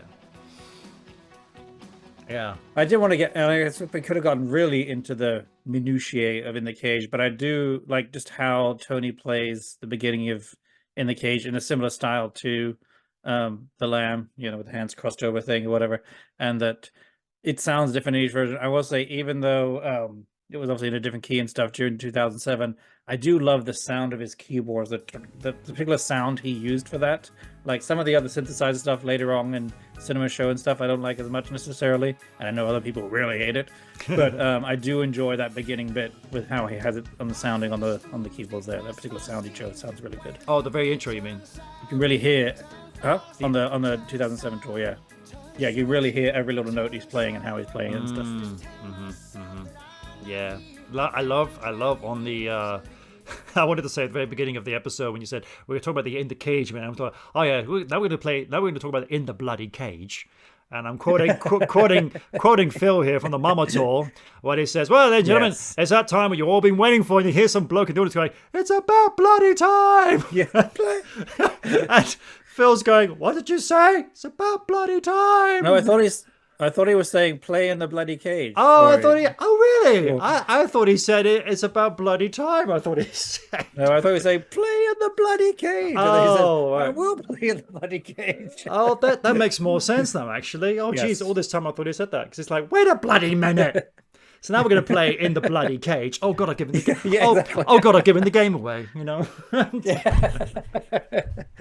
And yet, when the song still begins, the audience are still going, "Hey!" Even though they knew full well what they're doing. But, yeah. So Yeah, nice. that one guy's like, I did that. I made it happen. I'm on that video. I'm on that video, folks. That's me. Yeah. All right. Any last bits of In the Cage you want to talk about? Well, before we close as the book? we're talking about the particular song, what did you think? Well, when were you when you actually heard the original for the first time? If you can remember that. Of what, In the Cage? Yeah. I have no clue. Whenever I got the Lamb, Okay. which obviously was a double album, so it would have cost twice as much. Okay. So it was probably a while. Well, I know. I don't even know in our younger years, those early days, then when you were getting stuff, and then eventually when I started getting stuff. I don't remember you having the Lamb. Do you remember having the Lamb? Nope, not at all. I remember having all the other stuff, you know. No, but I do. Trespass, Foxtrot, all those, but Yeah. not the Lamb because it was big. As far as I remember, I do remember the first time I heard the In the Cage. Because I was You like, do? Good. because I was like, oh, I've heard all these live versions. Now we got the original. It was a random. Well, our mum always would go to the. It was a random Tuesday afternoon. Yes, and there was a flea Kensington. market. There was a flea market in town in Spain, and my mum would be there. I think she went there just as much as she went to church every Sunday, and she would normally come back with some kind of random Genesis bootlegged album, right? And I do remember one in particular where she brought back a cassette that the picture was basically Genesis, I think, performing on Top of the Pops, something like that. It's like there's like smoke all around them. Phil's got his long weekend dance hair. Yep. And you got Tony standing with keyboards on a rack, but he's actually standing, not sitting. And you got some random guy in the background. Oh, I remember this now. Yeah. You've got some random guy in the background, though, and it's like, who's that guy? And for years, I kind of thought, oh, is that Steve Hackett? Even though this is Genesis 91, sorry. And then there's like a big clock in the background because they're performing No Son of Mine.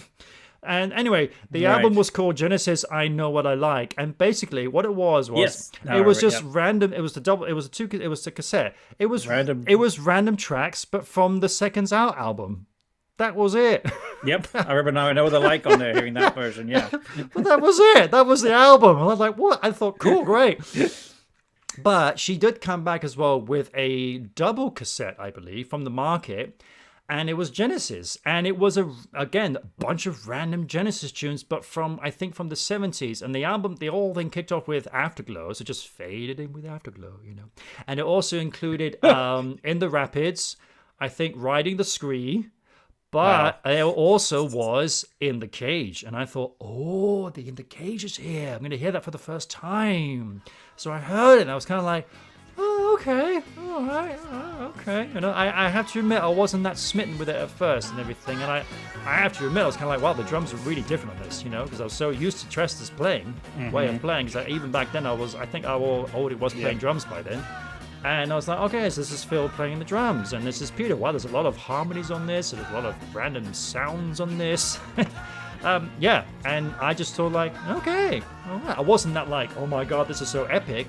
Do you remember I don't know if you remember what the album was called or what it looked like? No, I know it was random. I think it was just like some weird artist. It had nothing to do with Genesis. Even the font was different. Everything about it was totally different, you know. So yeah, But it was all Genesis though. It was all Genesis. I can't remember what the rest of the tracks were, but it was a lot of Lamb stuff on there. Yeah, but really random Lamb stuff. Oh, well, Afterglow too. Yeah, that's true. Yeah, as I said. So yeah, random. I think Your Own Special Way might have been on there too. Lamb fruit salad, it should have been called or something. Yeah. It was bizarre. It was a very bizarre thing. But it was that. I think it was that I wonder album. I wonder if it's on Discogs. If you can find it on there, maybe. maybe. Yeah. So that's where I heard it for the first time. So let us know your thoughts too, lovely listeners and watchers of your where did you hear that? Of the skies. In the Cage? Where did you hear the In the Cage for the first time, or what? If you were when did you first break out of the cage and find? Yeah, or if you were familiar with the live versions first, the Phil versions, and then finally heard the original version. Yeah, which I guess is not really that different to the Lamb tour. They pretty much played it identically to the album. So on the Lamb tour. Right. Well, shall we move on to our drum bit? Yes.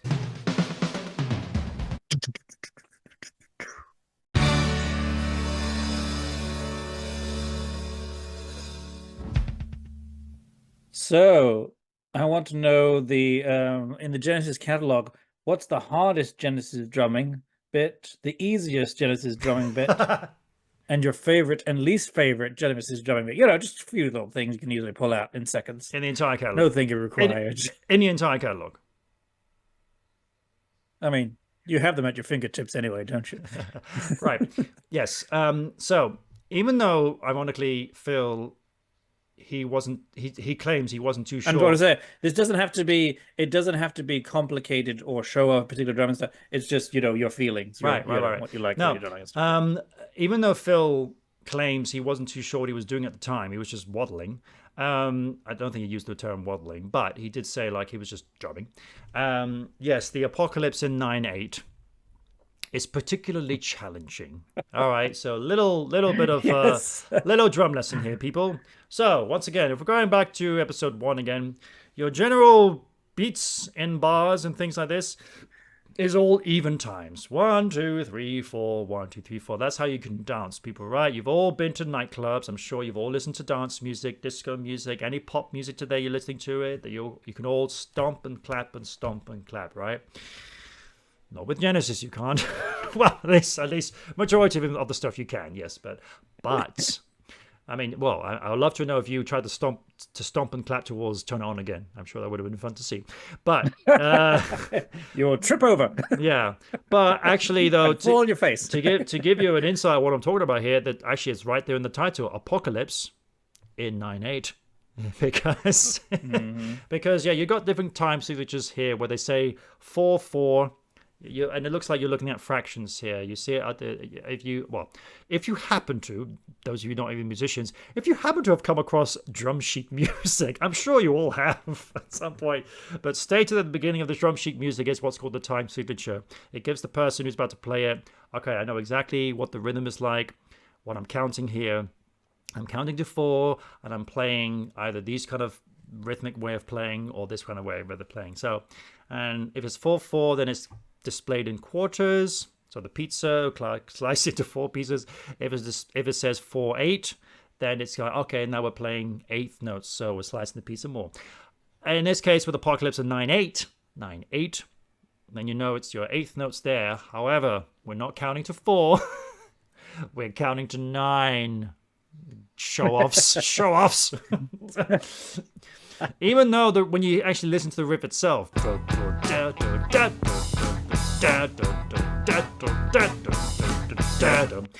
to this day, I have to admit, people, I'm still scared to try and drum along to it because I know I'm going to mess. I'm going to mess up. I can sympathize with you. I do remember seeing the I can't remember what his name is, Greg, whatever the guy who does. He's a classical music professor, and he covers all these rock bands. He's a big YouTube channel. And stuff. Rick Piano. And no, the other guy. Yeah, Greg something or whatever. With a beard, yeah. And he did the Supper's Ready one, and then you saw him counting the 9, and he's just like shocked into it. He's counting it, and his mind just being blown. I mean, I think Bill Bruford admitted he had to count along, and I think either one of the other members says you can look over and you can see Bill just like mouthing 1, 2, 3, really working it because you really got to. It's literally like 1, 2, 3, 4, 5, 6, 7, 8, 9. 1, 2, 3, 4, 5, 6, 7, 8, 9. And Mike and Steve, I think they're the ones who are just playing the riff. Just Peter's backstage getting changed into his big costume, whatever it is, you know. And Tony, he's just like, I'm just going to play in 4. I'm just going to play even time. I can just do whatever. It's fine. I can just play whatever chords I want and do however play I want, you know. But I'm also going to build it so that you feel like you're going to have a heart attack. That's it. Yeah, and Phil, what Phil's cleverly doing, which is a nice way of cheating. He's actually playing along with Tony. He's marking Tony's riffs and things like that, and that's exactly what I would have done too. It's like, I'm not going to follow the riff. But he's also, being Phil, he's also adding fills in here and there and all this stuff too. Yeah. I mean, I'm thinking of the Seconds Out one, which just like, really is just mind-blowing. The way he's playing that and everything too, and the way like it's building, and then the drums come even louder, and how he's playing it and doing all these different fills and stuff, it just really adds so much to the song. Yeah, and The best version. Yeah, but I apologize. Phil actually is the bass drum pattern and the snare pattern. He is following the riff in that part there. But then when he starts to build as well, then he starts following Tony's keyboard Tony. pattern too. Yeah. So, just considering that I still am scared to play that, and if I was to say, I can play any Genesis song in a tribute band, I'm like, okay, Dan, welcome to the Genesis tribute band. We're gonna do Apocalypse of the 9/8. Okay, I'll still be scared to jump in and do it. So if I ever get that magical call one day that says, hey, the musical box is online and they need a drummer for a show, I'm like, all right, I guess there's a good chance I'm gonna play that song, and I better finalize it, get it done straight away. So you're saying you'll be Brill Bruford counting in, yeah. basically, to make sure you get it right. I mean, it sounds like they were like, when they were coming up with the song, they're just like, let's do something stupidly hard that we will regret later, and then they did it and stuck with it. And I'm gonna do a Mr. Holland's opus. I'm gonna wear a helmet, and I'm gonna get the drum tech to literally tap something against my helmet in 9, and he'll hit the 1 with a different sound every time it goes back to the 1. It's like boop, 2, 3, 4, 5, 6, 7, 8, 9, 1. Because that's much help I'll need with it. So yes. So yeah. So I think we're all with you there. Yeah, that's definitely the hardest thing to play.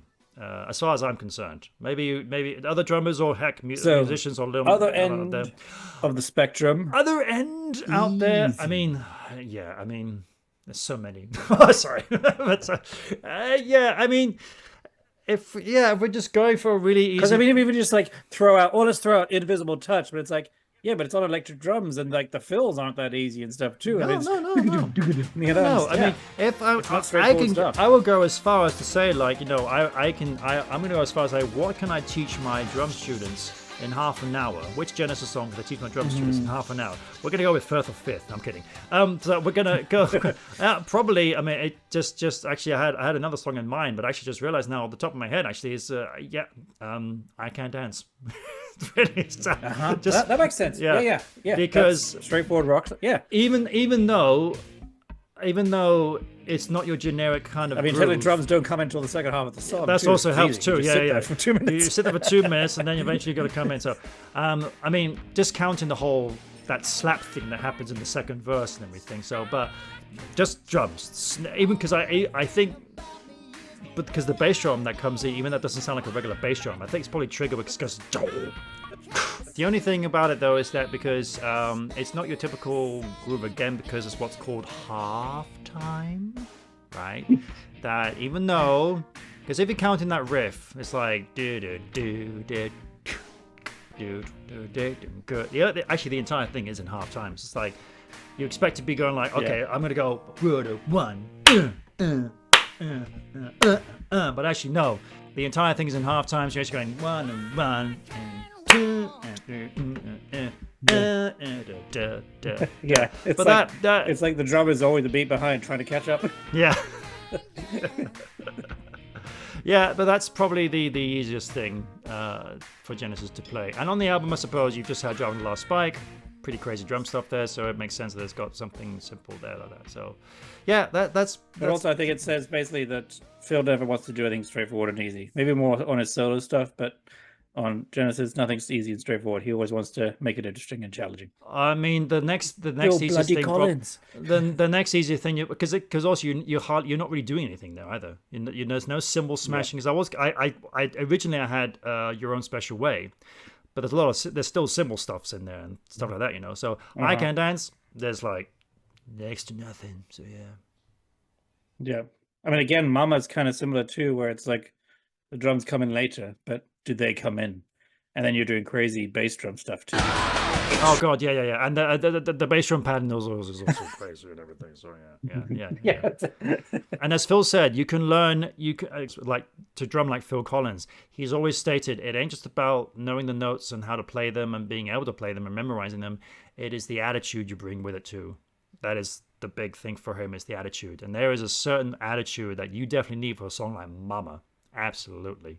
So you gotta play like Phil is singing too. Yeah, you basically got to play like hear how Phil is singing, get that in your head, and that's how you're supposed to drum, like he's singing. That's how I see it. So yeah, or hear it. Yeah. So I say drumming again. I was thinking of Afterglow. Now I was singing and then I was drumming at that one at the end. All right. So let's do least favorite drumming bit and favorite drumming bit of Genesis. What do you like to do? Yeah. Well, I mean. And I guess least could also be Apocalypse 9/8 again. No, it's amazing. It's really amazing. I mean, real quick though, while I was remembering 9/8, what was the other the B-side, instrumental B-side from Call All Stations? Wasn't that 9/8 was it called? It was it 9/8? I mean, there was Fret was one, and the other one I think it was called 9/8. 7/8. 7/8. That's right. Yeah. So there was another time signature, right? I never actually made that link before. That's true. There's another song that's got a time signature in it as a title. Yeah. Huh. Yeah. 7/8, which is in, as you say, 7. Yeah, 7 beats. Yeah. Thank you. Okay, good. Yeah. All right. I mean, it was really hard to kind of think about, the least favorite thing. I mean, maybe For Absent Friends. I hate the drumming in that song. No, I'm kidding. But probably. I mean, I'm probably being very too analytical here, I suppose, but no such thing. You're a drummer. Exactly. No, but I think just because, and unfortunately, it's kind of stuck with me since my school days, actually, because with the drum school that I went to in London, because every week, as I explained, I think the first episode, whatever, every week we did a live performance workshop, and term 3 was the progressive rock, and they chose Genesis, and they chose Turn It On Again. And the drummer, the drum teacher, which of course he has to do, it is his job, not just as a teacher but as a drummer, that he says if you put a click track with that song, the song starts off like this, but by the end of it, it's like this. It's really fast. So Phil's groove in that, it's almost like as if he's just not really caring. Now, bear in mind that the guy is still in a ruckus. He's in a funk. He's just lost his entire family.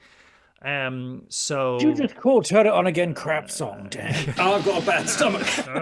I'll be careful about but that. This is cool because I guarantee no one really knows this that well. So this is really interesting. No, because he does that he kind of just.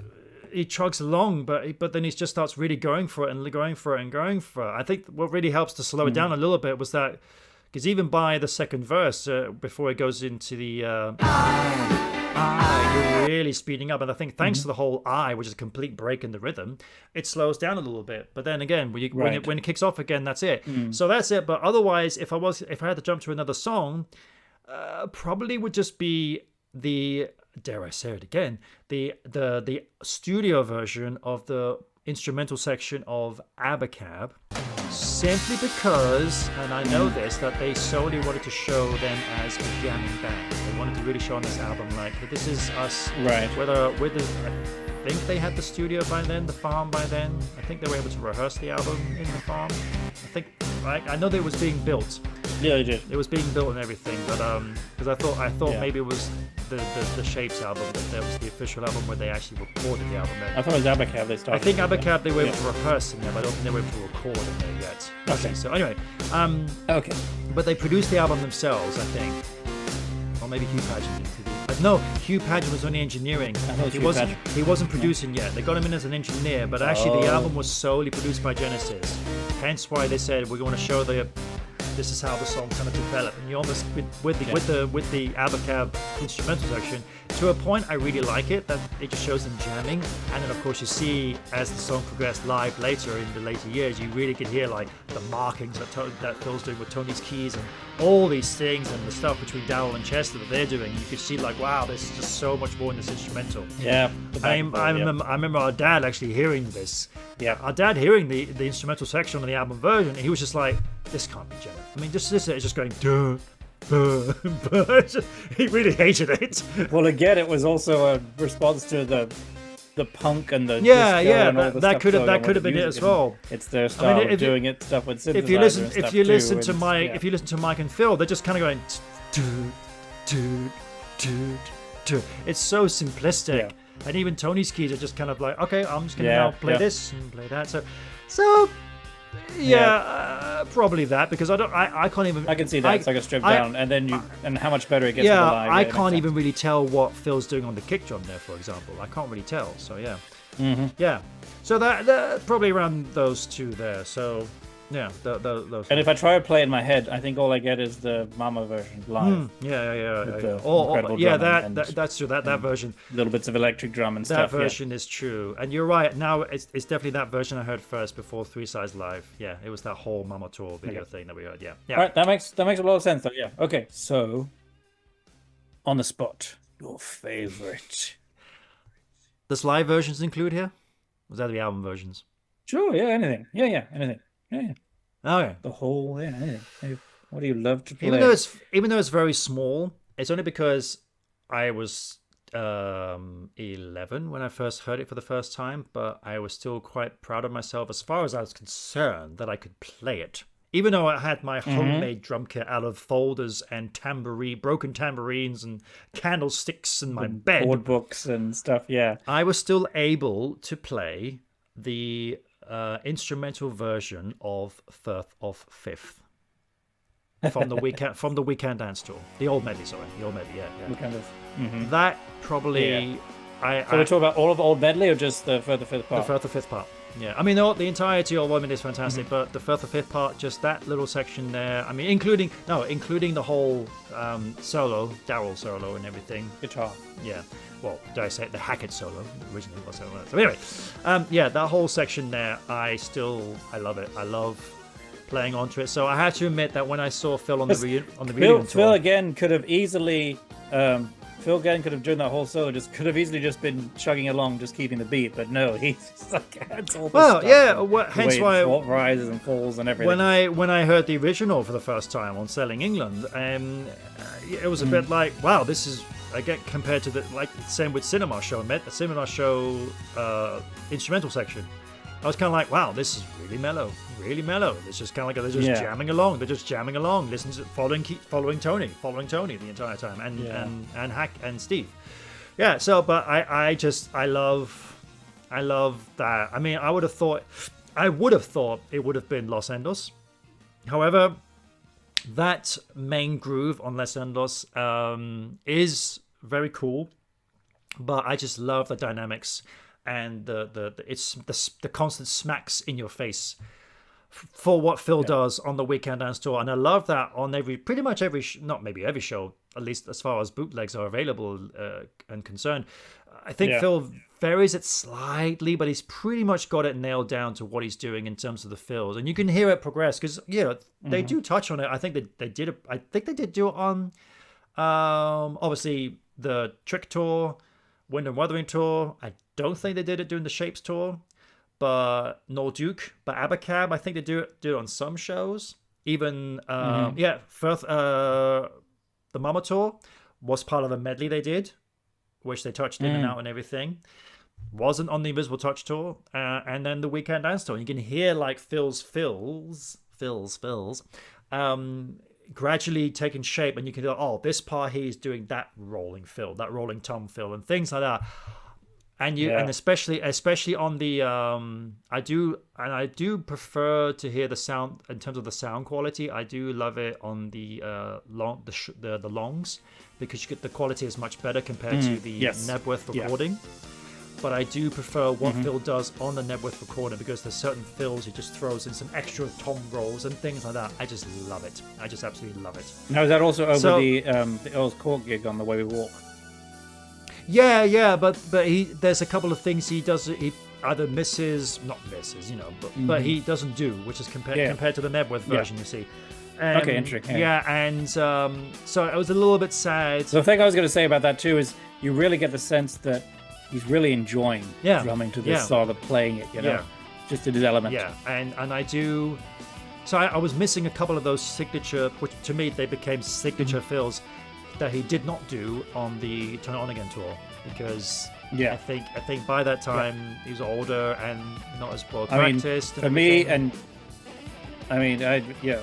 Hackett's great at everything or whatever, but for me, that version is the perfect version of Further Fifth, always for me.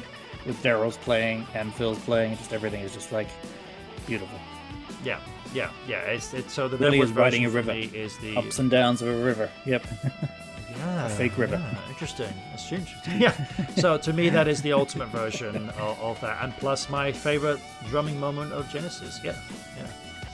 And I have many audio recordings of me when I'm like when I was working in my in this school where I was teaching at before COVID hit and everything, and now sadly I'm not there anymore. But when I would have a student non-show, when a student doesn't show up, what do? Either practice, or you play your favorite band songs, And I have many recordings of me playing Further Fifth. Yes, many recordings of me playing. Maybe I can share it and see. I mean, the sound quality is god awful because it's just a recording in the room, in a loud room. The room wasn't padded or anything. It was just plain white walls. Yes. It was and windows. It was the worst. The room wasn't padded room at all because it was just kids. Playing drums. They weren't expecting. Oh, we're going to have some Slayer Pantera drummers here playing in this room. No, it's not a live performance. But I have me recording that, so maybe I'll try and share it here, only for a few seconds, because I don't want to damage your ears, people. It's horrible. The sound quality is horrible. So I was just remembering as you were reminiscing about your history with your drumming and stuff too, of the one of the parties we had at Will's place, where you were performing there with probably Itchy Nipple, I would guess. Yeah.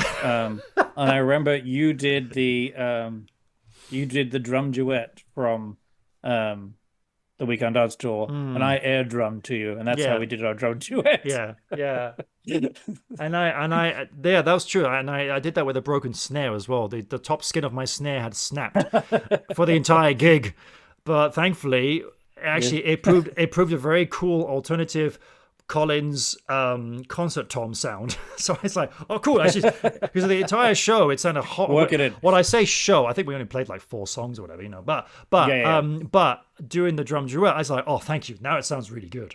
But yeah, that's true. Yeah, because I got summoned up there. They said like, oh, come on, let's get Dan up there again and just do something. I was like, okay. So I'll just play something. Yeah. That's well, true, again, it's like, what do you want to do? Anything you want to do? Well, obviously. It's good we picked you. You were our favorite band has a number of drum duets you can choose from. That's true. I do remember actually the band I was in at the time as well. Not that band, not Itchy Nipple. And yes, people, that was the name of the band. I was in another band, at the time called Liar, and I can't remember what it was. It was close to Halloween, and the band said, Dan, we want you to get dressed up. We want you to wear this mask, and it was the mask from the Scream. Character from the movie Scream. It was that mask. We don't need to wear anything else. Be topless, please. And we want you to drum something, and we're going to film that. And I was like, okay. And I was like, what am I going to play then? And I was like, okay. And I thought, well, I was like, let me do the drum duet now from the Invisible Touch tour. And I did that with the Scream mask on, which then eventually fell off. So sadly, I never saw that footage. So I never know what happened to it. Okay. Anyway, yeah. Maybe it exists, maybe it doesn't. But that's another thing as well. Like all these drums that I played on, I wasn't playing on like 6 toms like Phil has with these 3 cymbals and anything. I had my very, very basic 5-piece kit. Or was it two or maybe 4? Yeah, 3 2 and then 2 bass toms or whatever. And not the greatest quality kit. It was very beginner's kit and that kind of thing. So yeah, so you made it sound. You always made it sound good though. Yeah. So there you have it. Right. Cool. Anything more to share? Well, let's lead on then, as we're all about done here, to what our next episode's going to be. What you thought this episode was going to be, Dan, and then I told you, and you're That's like, true. "Oh crap!" That's true. Yeah. Well, we have. Well, that's the thing. We kind of thought about this, like, what should our next episode be? And then we figured, you know what? We've been talking a damn lot about Phil here, and poor Peter's been mentioned a few times and been respected and honored a few times, but we've not actually touched yet on a Peter era album. And what better album to touch on than, well, arguably the first Genesis album or the second? Is it the second Genesis album? There's no argument. It is the first Genesis. the first album under Charisma Records, at least. So, do you want to explain that joke now? well, you're the novelist here. Why don't you do it? Well, I would say it's if you want a clue, it's a Dobley situation, if you will, if you're Spinal Tap fans. Yeah. But yes, as we know, Charisma produced a lot of the vinyl stuff of early Genesis, and I mean, you were young. We didn't know, had complicated words, and we didn't know. Dan didn't know that the word was charisma, so we called it Chazbar, which sounds pretty cool to me, actually. That's a cool name for a record label. But yeah, so that's where that joke comes from, and it still survives. And I don't recall saying that apparently, but yeah, Chazbar. So yes, we're gonna do. Did we say it? Did you say it? I can't No, we remember. didn't. Yes, No, we the didn't first say Genesis it. album. We didn't say it. We didn't say it yet. We You didn't just say it. built No. it up with the first Genesis album, arguably, and we said yes, the first Genesis album, which is obviously Revolver. No, I mean not Revolver. Trespass. It's that album with the knife. Yeah, slash through the record. And possibly one of the best lyrics from Peter with "Beneath the weeds and slimy water." Yeah. I know. I'm gonna probably quote Tabletop in that episode too. So to come. Yes. So that's to look forward to next can't- time. I can't wait. Yes. But for now, we still didn't say the album title, by the way. I did. I said Trespass. Oh, you did. Okay, right. Okay. After I said Revolver, Oh, which that's isn't the first Beatles album anyway. Trespass. So yeah. Yes, Trespass. Should have brought the vinyl with me to show it, but anyway, yeah. Trespass, and Yes, maybe Trespass. when we'll probably shock a few people as well to display who the lineup is in that album. So that's to come. I know you talk about Phil too much. I mean, if we talk about Phil in the next episode, we've done something wrong. True. Which reminds We're not very good fans. which reminds me of one of the best things that Ray Wilson ever said doing his banter between songs. Mm-hmm. And I got a recording of it somewhere where I think it was after they did the first couple of songs. It was the first time Ray was going to speak to the audience and said, "Right, just got to get clear up a few things here." Anybody shouts, "Where's Phil?" and I'm sorry, but you have to leave. If anybody shouts, "Where's Peter?" then you have to see a doctor, I'm afraid. I thought, brilliant. Okay, yeah. So Trespass to come. Meanwhile, people, thank you, and once again, please share us your thoughts about which medleys you prefer. If you maybe you don't like all the medleys, maybe you just love the song by itself. Quite hard to believe, but still, hey, everyone's entitled to their own musical opinion. Well, I was almost going to throw out, technically, with how they link up all the Lamb songs, it's practically one giant medley. True, yeah. That is true. Yeah. So you can. Well, you know, we are all over the place. You can comment to us once this is up on YouTube. You can leave your comments down there. We are on TikTok, Instagram, Twitter. At Me and Virgil Pod. Yep. And yes, and you can contact us at meandvirgilpod@gmail.com as well. You can write it to us there.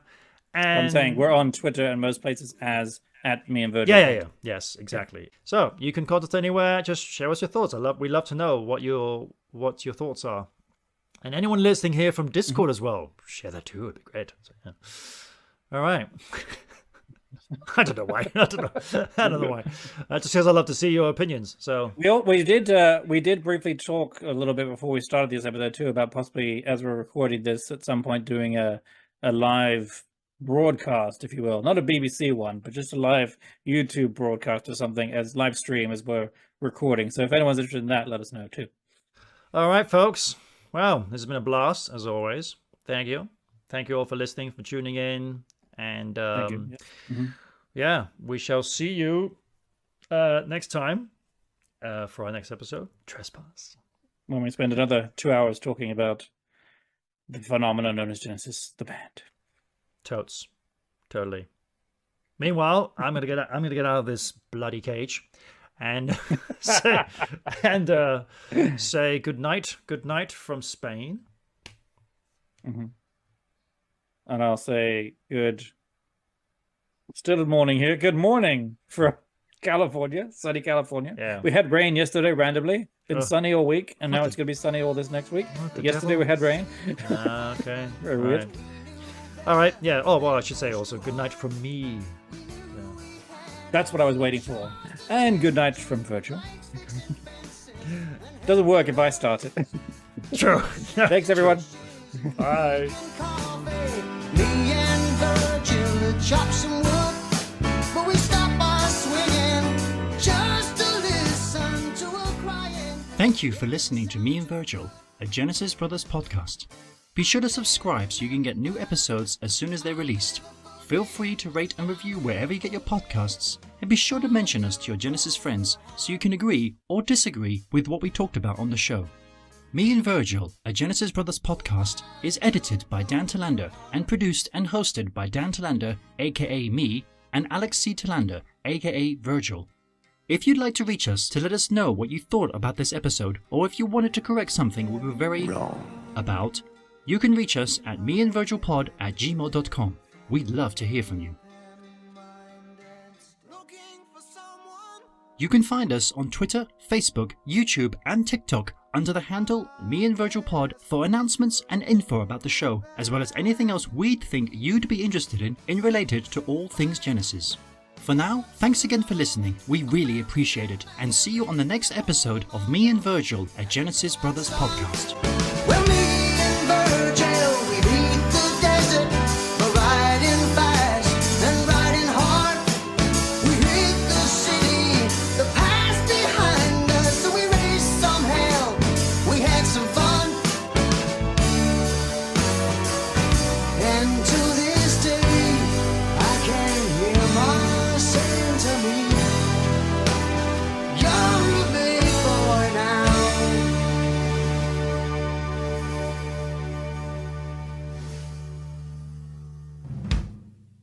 Oh, I got my things mixed up. We're doing Trespass next after that. Oh, that's right. Sorry, I got my. Well, it's a good job we saw that on now. I would have done the intro, said the episode name, and you would have looked confused through the whole Yes. thing. And then that would have been a fantastic blooper. Fantastic blooper, yeah. It's And been a while, and you've done a few hundred things since then. So that's fine. I did create that for at the end of the last episode. That's true, Oh. yeah. Hang on a minute, I'm going to switch to shorts. It's getting too hot. Okay. And we're not going to make this an X-rated episode. Welcome to this episode. Which shorts will Virgil wear today?